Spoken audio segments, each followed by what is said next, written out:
Let's talk about the death of Toritseju Emmanuel Jackson. I'm sure a lot of us had seen these headlines on the news already. The 23-year-old law graduate from Buckingham University who returned to Nigeria in January of 2021 to finish his law school program here. He was said to have been stabbed to death on the 12th of September 2021 while hanging out with a friend.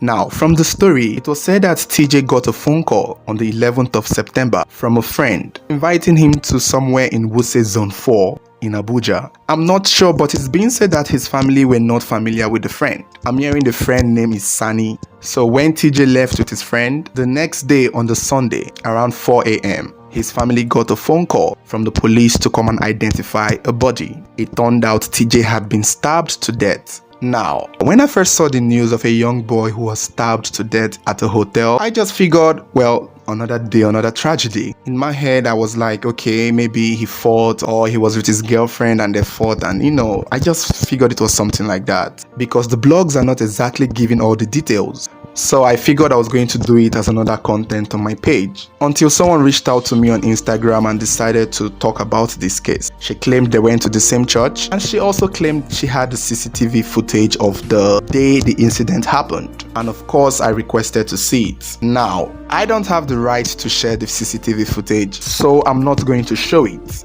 What I will do is explain it to you guys because the CCTV footage might just be one of the most horrible things I've ever seen. And I beg to differ, this guy wasn't murdered. This guy wasn't stabbed to death. Emmanuel Jackson was lynched.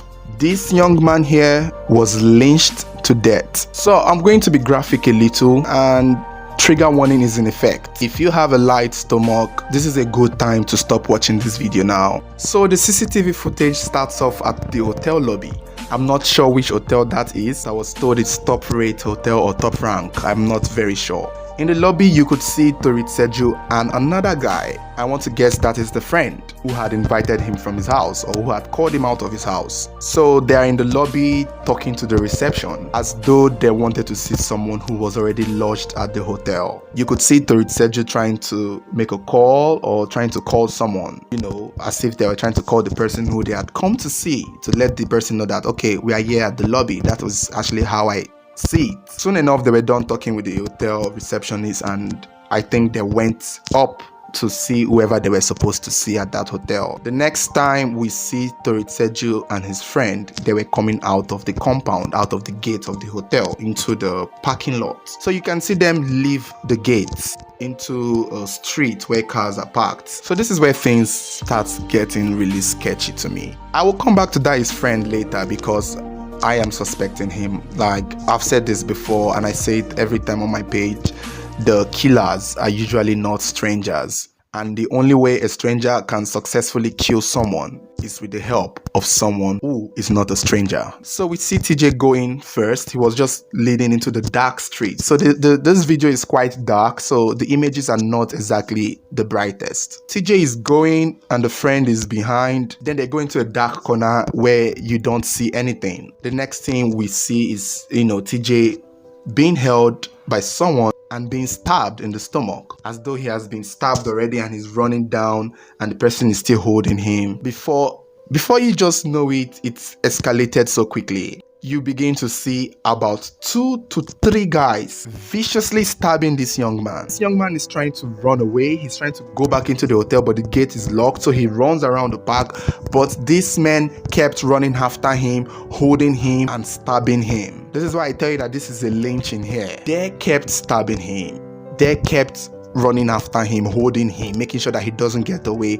And 3 to 4 men are stabbing this man continuously. Emphasis on continuously. Man. Now let's talk about the friend that he was with and why I have a bad feeling about that friend. You see, when Toritseju and the friend were in the lobby, you could see that they were together. Although Toritseju seemed to do most of the talking to the receptionist, it was clear that he was sort of leading. I mean, if I wasn't told that it was a friend who had called him out of the house, I would think Toritseju was the one who had called the friend out because it was clear that Toritseju was leading. The guy was just mostly in the corner in the background, just standing, while he was the one doing most of the talking to the receptionist. Now, when they went outside the hotel before the attack happened, there was this strange behavior that is that was giving this friend out. At first, I thought maybe the friend was trying to go to a vehicle, was trying to go to the driver's seat while Toritseju was going to the passenger seat. But seeing the video again,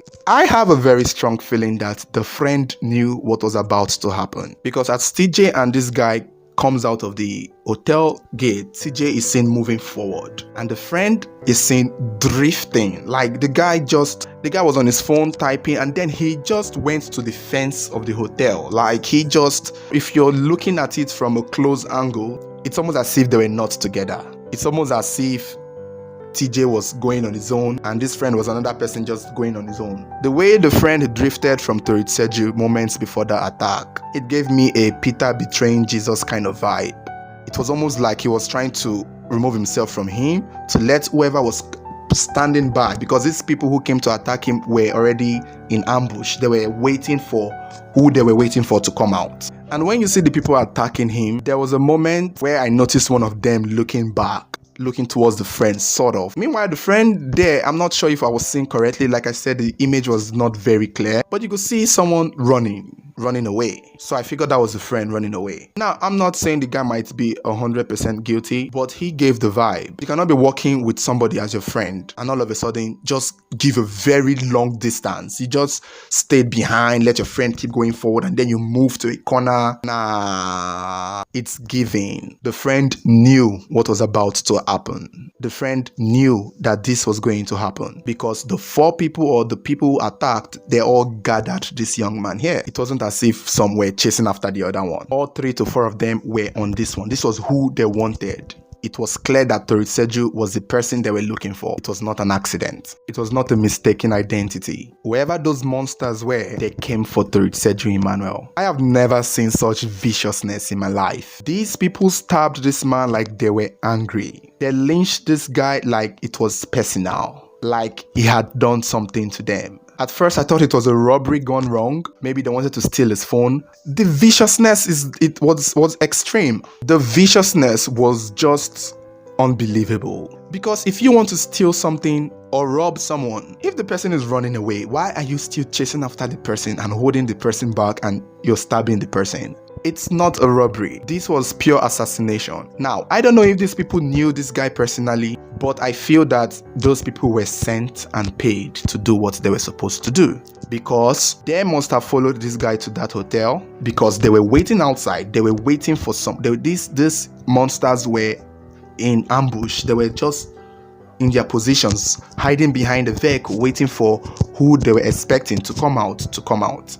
It's either someone had told them that this is where this guy is, because that is the only way they would know that this boy is there. I was trying to make a video on this and I couldn't, because I was traumatized by this CCTV footage. I can't share it. I can't send it to anyone. I don't have access to it again because I don't have the right to it. The police are currently doing their investigations. The hotel people, some of them have been arrested, and I guess the people he had come to see too, because in the video of the CCTV footage, I could hear one of the guys talking behind saying, okay, this was when he was calling me. At the time, Toritseju was making a call at the reception.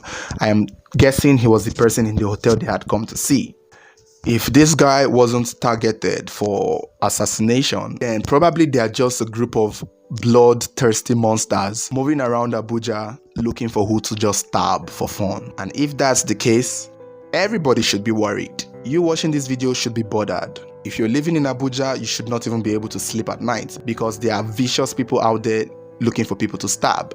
Either that or these evil monsters were sent to kill this young man. And for what? So the police are currently doing their job. They say they're investigating. I hope they find these monsters soon enough. And the truth is, they probably won't be able to do it by themselves, because this story deserves more headlines than it's getting. Tragedies like this are what causes protest in other countries. A tragedy like this is what will cause war. So I am not happy that this is not getting the attention that it deserves. This should be on front newspaper. Everybody should be posting this boy's pictures. Like, this was a lynching. This was not a murder. It wasn't one knife. It was several stabs. I don't know. I wish there was something more I could do other than talk about it. I feel like probably if I knew them personally, I might have done more. If I was in Abuja, God knows I would be marching to that hotel to get answers, even though I'm nobody. Because We need to know what happened to this boy. Everybody in this world deserves answers to what happened to Toritseju Emmanuel Jackson. It is not just him and his family's problem alone. We should all be concerned. It's all our problems. Find the friends and investigate the friends very well, because the people who did this to this boy is not far. Even if there were strangers who did the initial stabbing, how did they know he was in that hotel? How did they know he was coming out at that moment of time? What if he was going to sleep over at the hotel? Someone must have given those people the information that they needed to do what they did. We need to start the trend for justice for Toritseju Emmanuel. I don't know why it's not trendy. I don't know why this is not a big news. I'm frustrated that this is not as big as it should be. It's frustrating me that this is just another headlines on Instablog. We should be concerned. Someone saw something that day and someone should say something. The kind of men that did this to these boys don't deserve to live amongst us, because we're not safe. Those are not human beings. Those are not people with a heart. They don't have human feelings. What could he have possibly done? And from what I've read about him, he loves literature and poetry. So what could he have possibly done to deserve that kind of lynching? It's confusing. It doesn't make sense. I'm trying to wrap my head around it and I just can't. I hope this story bothers you as it bothers me. And if it does, talk about it. Get his picture and post it. We need justice for TJ.